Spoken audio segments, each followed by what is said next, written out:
नागपूर राज्याच्या राजधानीत विधान परिषदेची निवडणूक होतीये। स्थानिक स्वराज्य संस्थेच्या या जागेवर भाजप विरुद्ध काँग्रेस रिंगणात आहे। विशेष म्हणजे दोन्ही पक्षांनी दिलेले उमेदवार कोट्याधीश आहेत।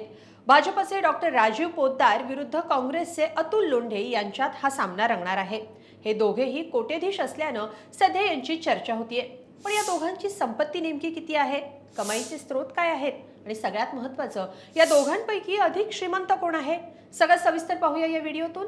नमस्कार, मी स्वाती पाटील, लोकमत.com वर आपलं स्वागत आहे।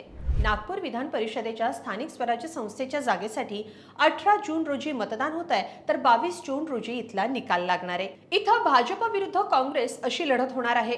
या जागेवरून एकूण 5 उमेदवारांनी अर्ज दाखल केलेत, पण प्रमुख पक्ष असलेल्या भाजप आणि काँग्रेससाठी ही लढत प्रतिष्ठेची आहे। त्यामुळे दोन्ही पक्षांनी तुल्यबळ उमेदवार रिंगणात उतरवलेत।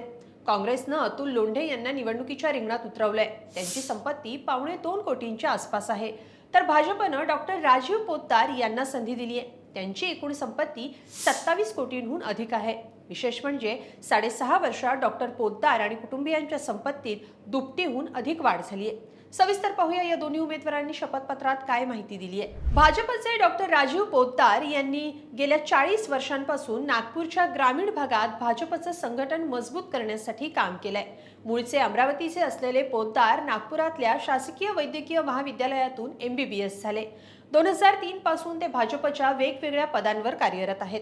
डॉक्टर राजीव पोद्दार आणि त्यांची पत्नी दोघेही वैद्यकीय तज्ज्ञ आहेत। डॉक्टर पोद्दार यांनी 2019 मध्ये सावनेर विधानसभा क्षेत्रातून निवडणूक लढवली होती। त्यावेळी डॉक्टर पोद्दार, त्यांच्या पत्नी, फर्म आणि कुटुंबियांच्या नावे जवळपास 17.89 कोटींची संपत्ती होती। त्यात आता 5.79 कोटींची चल आणि 12.10 कोटींची अचल संपत्ती होती।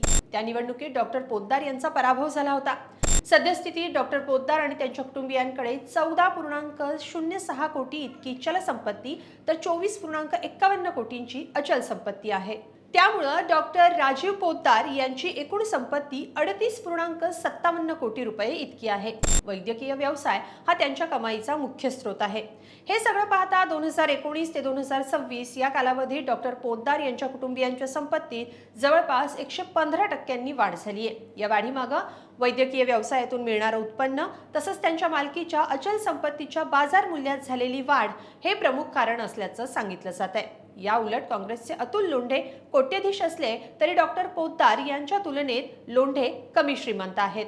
डॉक्टर पोद्दार आणि त्यांच्या कुटुंबियांचं वार्षिक उत्पन्न 90.13 लाख रुपये इतकं आहे, तर अतुल लोंढे आणि त्यांच्या कुटुंबियांचं वार्षिक उत्पन्न 38.31 लाख इतकं आहे।